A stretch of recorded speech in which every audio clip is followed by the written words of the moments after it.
I'm still like trying to process everything that happened, especially the final moment that just changed everything and brought so much for like an Apple enthusiast.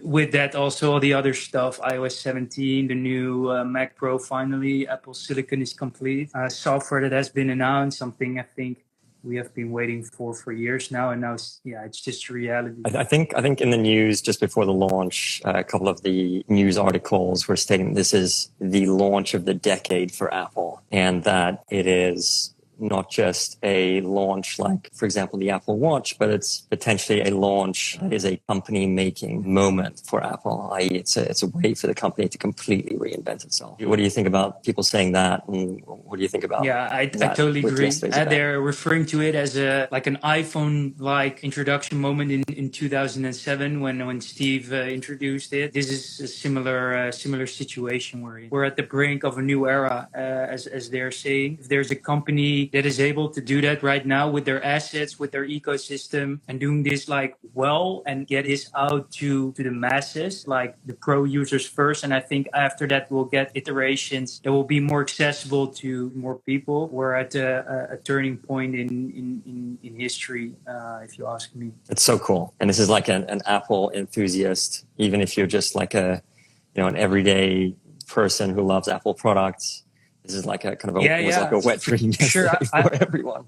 I just was at a friend's house, and he has some kids, and they were like, they know I'm AppleDsign, and they were like extremely hyped about the new Vision Pro. They were like, this thing is so cool. Like I heard it from so many people that are not as I said as deep in the Apple world as me, that they already, so many people know about it, which definitely means something. I'm an Apple enthusiast, so for me it's just an extra layer of enthusiasm, but also for like the layman or the average Apple user, I think this piece of technology and how they introduced it yesterday is like mind-blowing. Yesterday I also had a similar thing to you, where I had friends, grandparents reach out to me and say, hey, I saw this Apple thing, looks exciting. I know you do something like that. Tell me all about it. So if you can get like the entire spectrum from the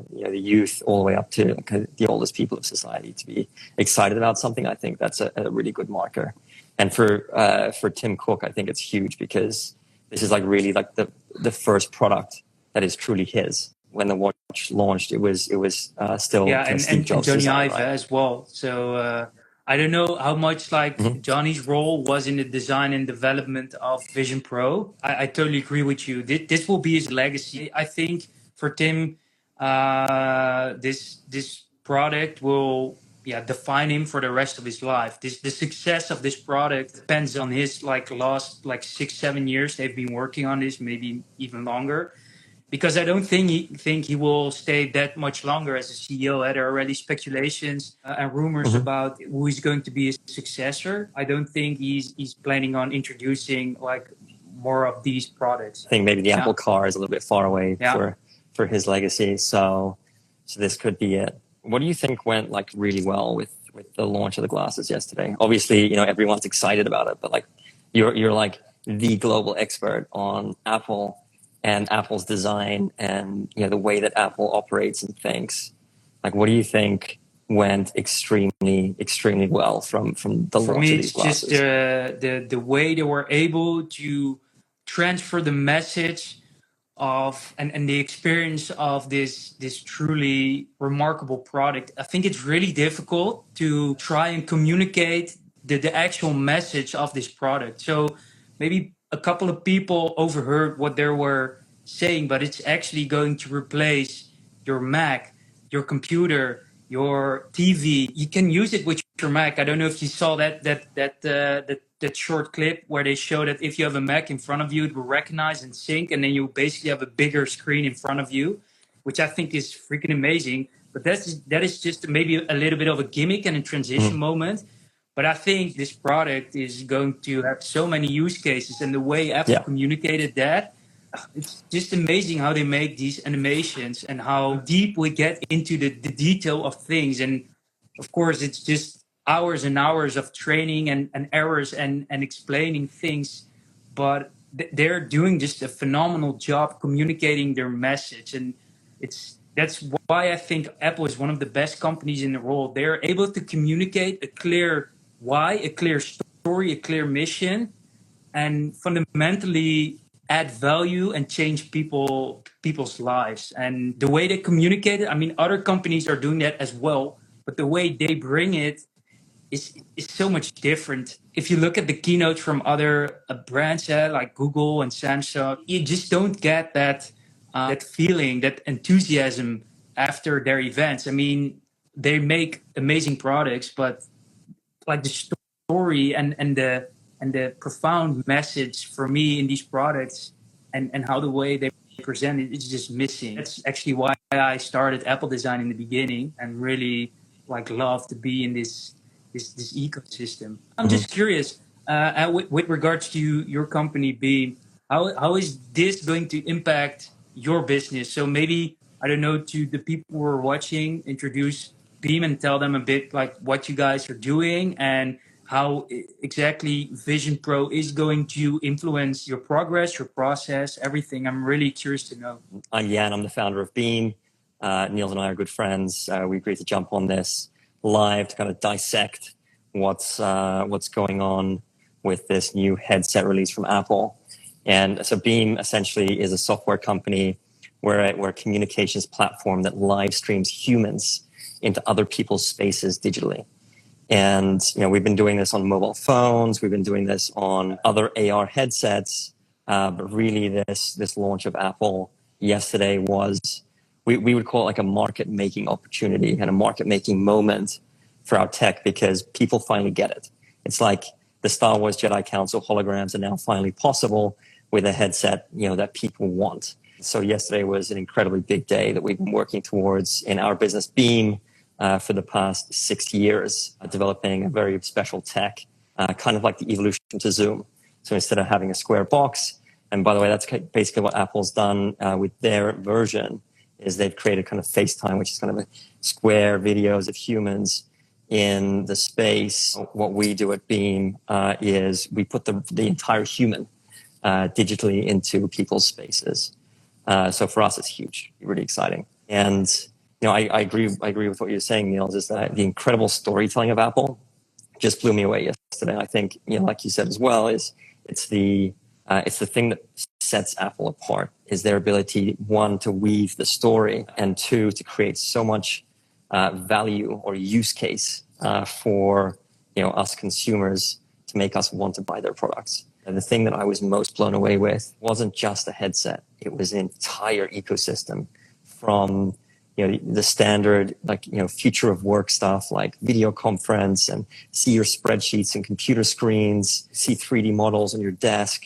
And that would have been enough for most people, because I think most people that'll buy the headset first are companies working in the creative space, apart from you and me and all the prosumers. But then they dove into all the stuff that Apple is already really, really good at. And that's, sharing moments with your family, connecting with your family, and then entertainment, which was massive. I mean, seeing the partnership with Disney is just incredible. I can't wait to see, Disney movies, happening around me in my living room, and all of that. They wove that story so well. It was just like understandable for everyone, and I think it's going to be really, Totally really agree. And also, I think they bought the rights to ESPN. Right? I mean, they knew what they were doing, obviously, because they showed as well, like you can basically teleport yourself into a stadium or one of the events, and then just sit as a person in the crowd and experience the whole game live in front of you on a front seat. Another piece of this enormous pie, and then partnership with Disney, golden move, and gaming. I think there is so much more to be done in this space. I think that's something Apple for sure has on their list, but I think right now they just don't want to overwhelm people with that as well, because as you mentioned, like there's already so much. I think that's also leaves some space for developers to maybe play in that garden, and add value in that space, because actually, Do you know what I found go really ahead. interesting with the gaming side of things? and Apple did this completely different to everyone else. And I know, they're really good at making sure that the world views Apple as someone like a company on their own, and then there's everyone else. And they did this with the gaming spot. Is all of the visuals from yesterday about gaming was people sitting on the couch and moving very slowly, very gently, manipulating things. Whereas what we're used to with gaming in AR VR is someone punching the air with controllers and running around, and so I think Apple is going for a much more kind of calm and bespoke version of gaming, and we'll see that they won't be able to get the entire kind of gaming segment because they're not going to do Beat Saber, and they're not going to do the really motion-based games, and stick to things like maybe board games and family-related stuff to begin with, in order to prevent people from being, like you said, overwhelmed. And being compared. The biggest thing that Apple does really well, like I said, is you can almost not compare Apple's ecosystem to someone else's. And what I was thinking also is like about motion and movement. I mean, we have Apple Fitness, Apple Fitness Plus. For sure, at some point, maybe in a future version where we're not attached to a cord, or where the headset is also maybe a bit lighter. I'm 100% convinced that they're going to introduce these sessions in which you're live with one of the trainers, maybe other people around you, that you can just do your sessions like you do right now, but just from a screen. You're basically now in the room. Creates a totally new experience, and I think motivate a lot of people to stay active. We see already so many things that are possible, like just talking now 20 minutes. And these are things Apple has already like on their list. They know this. They're already 5 years in the future, even 10. Also wanted to talk about like how people are operating the Vision Pro, because I saw like this video of MKBHD at one of the biggest tech YouTubers out there. He had I think a very good first look and try with the Vision Pro, and he told people like one thing which is insane is the eye tracking. So the way this thing is being controlled with the eyes, he says, is like pure magic, and that's something I want to try out myself as soon as possible. But I'm really like excited about the way this works. Agreed, and it doesn't just look cool. Like, this device really is so much better than anything that's been launched out on the market. Just the resolution of something like 23 million pixels in two little squares that you can see so clearly, the eye tracking, the cameras, and the whole thing has done something that the other companies haven't been able to do, and that is to take all the experiences and make them completely hands-free. So everything is just done with your fingers. You don't have to touch anything. You can look at it. You can look at a space, and you can blink, and you can press things with your finger to place them. So that becomes more intuitive, and it's something I really wanted to talk about because it's so important. And we view this new device as being this futuristic device, and it is like technologically super futuristic. But actually, what it's doing is something really special to us humans, and what it's doing is it is making things more primal and more primitive for us again. It is allowing us to use our real physical world as our canvas in the same way that we've experienced data and technology with our physical world for thousands of years. It allows us to do that again. It allows us to interact with our physical environment with technology now. The iPhone, and mobile phones, as innovative as they seemed, is actually a really inefficient and not very effective way to experience things. It's where we're tapping on a glass screen with our finger to get information. That's so ineffective. And then we read it with our eyes, we process it, and then we try and understand, what does this mean for the real world around me? But here, Apple's bypassing all those steps and bring us back to how we've interacted with the world for thousands of years, which is just looking at a floor space and saying, beam Niels, and Niels appears. and we have a conversation as if you're physically there. You can look outside at the weather and say, show me next week's weather through the glasses, and you see a thunderstorm, for example, or see Apple Maps directions down the street in front of you. And so this whole evolution is actually making us go full circle from a design and human interaction perspective. And that, I think, is what's super special and why this technology has always been inevitable. We will go back from a design perspective to the way that we've experienced things for thousands of years. I think it's I actually huge. never looked at it from that perspective, but yeah, obviously you do, because you're more and deeper in this AR VR world. But I think it's with many things that we're going back to, like our origins, our predecessors. Just a stupid example for me is intermittent fasting. I don't know if you're familiar with that. Basically, when we were predecessors, we had to hunt like for hours to get our food, so we were maybe able to eat before like 2 in the afternoon. So I think it's with many more things that we're going back full circle. And what I was wondering when you were saying this, does this mean that we have to like re-educate or maybe like rehabilitate people to get back to that natural world? You know what? I don't think so. And this is it's a really interesting premise. Like usually when you launch a new technology, you have this educational phase. And this educational phase is basically where a tech company or a new technology needs to educate us consumers on how to do something new that we're not used to. And so, for example, when Microsoft introduced the right-click mouse, they put a bunch of games onto Windows, like Minesweeper and Solitaire. So we got used to clicking the right-click mouse. And it took quite a while for us to get used to that. A lot of Apple users never decided to adopt it.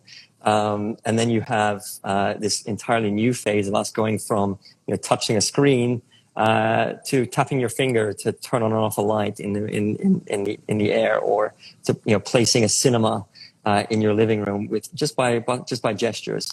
What's interesting with that evolution is it's more intuitive. It's basically a way that we interact with the physical world.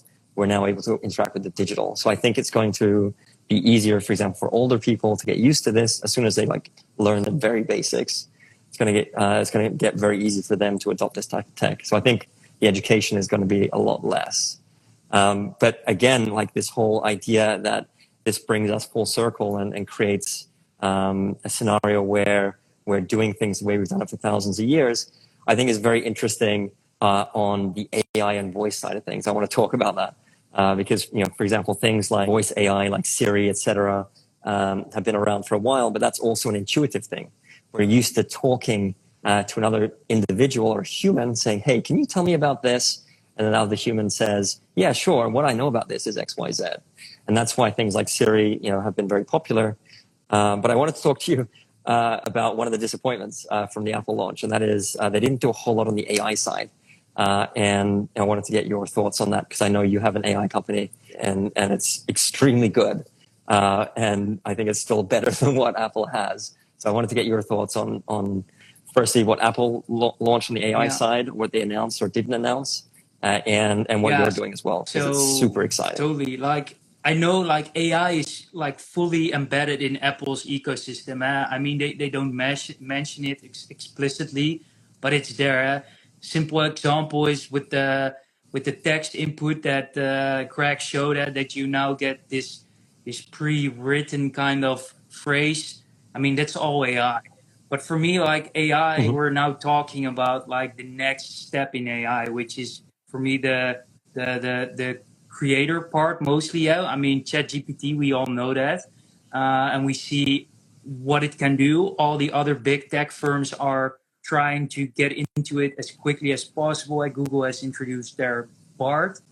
So yeah, we're missing that from Apple somewhere, and I think, of course, they know this. And for me, there's it's just a win-win to integrate that type of intelligence with Siri, and that's actually how Alfred AI started. So the app that I've created was basically Siri, but with the power and knowledge of OpenAI's ChatGPT. So I started with, yeah, It's incredible. It's so much better. It has it. You have like what, like 100,000 downloads already, and you yeah, like literally it's super new yeah. and Like the like reviews are massive actually the reviews. thing that blew me away the most because I've done already a couple of apps. One of my most downloaded one is actually Launchify, which was an app that was based on iOS 16 when we had the possibility to customize our lock screen more. And we really, I think the timing there was really good. We really combined it well. iOS 16 with Launchify, customize your lock screen even further. And I think, I don't know, I didn't watch it back, but I think we crossed at least 500,000 downloads. But the reviews were like, I don't know Wow. exactly the reviews, but the reviews on Alfred are insane. And the amount, it's that's just mind blowing that people are really Mhm. blown away by Alfred. And it's just amazing. It really makes me happy. And Yeah. yeah, I mean, I use it like all the time, and I'll show it to friends, and they like blown away by its capabilities. So yeah, I'm really happy that next to Apple Design, I'm able to create apps and then introduce them to my followers. I think Apple might Well, yeah, acquire yeah, that will be Alfred at some amazing. point in the Yeah. near future. Uh, but yeah, okay. So like everyone's seen the glasses. Most people are excited about it. You know, Apple stocks went up massively yesterday overnight, and I think Apple stocks have been going up pretty well consecutively for the past 5 years. So people obviously are still on board with what Apple is doing. Do you think people will buy this I headset? don't think that like regular people, like the average consumer, will buy it. Maybe that's not the target market. This is really a pro product in the beginning. Uh, it's called the Vision Mm-hmm. Pro, and also the price point. We have to be like honest here. $3,500 is a lot of money, and not something that people just put down for a first version of a product, which we all know is amazing, but also has its flaws. So I think it's for the Mm-hmm. pro user. That's also the goal from Apple to gather as much feedback from the pro users, because the feedback from average consumers, I think they're able to easily acquire that, but I want that top layer of feedback. And I think like second and third generation of the Vision Pro, maybe not even called the Vision Pro, but just the Apple Vision, which will be at a lower Mm-hmm. price point. I think that will be the banger. That will be the product that will be I say it will be bought by the masses, which is going to also have a significant part on Apple's like financial situation. Like right now, they don't want to make necessary profits with this product, but the end goal is to Mm-hmm. introduce a version that will have an insane margin and will be sold in the millions. So yeah. Agreed. Agree, and I think they're doing the same thing like they did with the iPhone. When the first iPhone launched, I think they sold like 1 million units, if that, in the first year. And with this headset, they're planning to produce, I think, about 1 million or 1.5 million units. And so I don't think they'll expect everyone to buy this one. Obviously, it's very expensive. It's a huge price difference to the iPhone, but it will be. I think it will sell out. This first million will sell out very quickly because there's a ton of companies, a ton of pro users, and a lot of developers who want to build this ecosystem. And then second, third, fourth versions will be the ones that everyone will start picking up, and hopefully the price comes down, and obviously it's going to be less clunky, and the experiences are going to be better, because I really think one of the biggest things that need to happen, which will make this a game changer, is a lot of the products that were shown are really just 2D Apple phone products that you can just see in your space. There's no 3D element, and There's no design thinking for how do we create new things in this new world. And so that'll take time. So I guess these million units will go to developers who will creatively think about, how do you view music when the entire room is your canvas? Can you see can you see colors bounce off the walls in tune with the beat? Or can you experience a theater where the theater takes place and they're jumping on your couch and then running away into the kitchen and coming back? Like there's so much creativity that needs to happen to make this even more game changing. And so I think, like you said, this first million units I think will sell out very quickly. I've had a ton of people tell me in the developer ecosystem that they're going to try and get their hands on this as quickly as possible, and we've already put our hands up to get some devices too. Version 1 developers use cases, create better experiences. Before the iPhone, Snake 2 and Snake on Nokia was an incredible game, but that disappeared quickly when you had the capabilities of an iPhone. And this same thing will happen with the glasses. So I wouldn't be too worried about trying to buy the first one. I would, look at, version 2, maybe 3, when the ecosystem is built out. And I don't think, if you, think the price point is too expensive. I think, obviously the iPhone there's still going to be new iPhones coming out every year for the next few years as well. And there's still going to be more people with iPhones than these devices. Just like Beam said, my company, just on the chat now, is that, we can't wait for it because, we've been building, our tech for this, for the past 6 years. But the general public, can get on board whenever they're ready. I was disappointed about one thing, and that's that it's not going to be available in Europe in the first batch. So I'll do my absolute best. I reached already out to a bunch of people, and I'll try to do everything to get it here in Europe. Even if I have to, I'll fly to an Apple store myself in the US to get it. But I want to be part of the first one of the first like buyers, at least in the first pool, to experience this product for myself and also share my thoughts and opinion with my community. So I'm really trying hard to get it already. And we'll do our best. We're over here in New York. We'll do our that best would be to try and get you a device as well. Yeah. I mean, I'm really excited about what the future holds.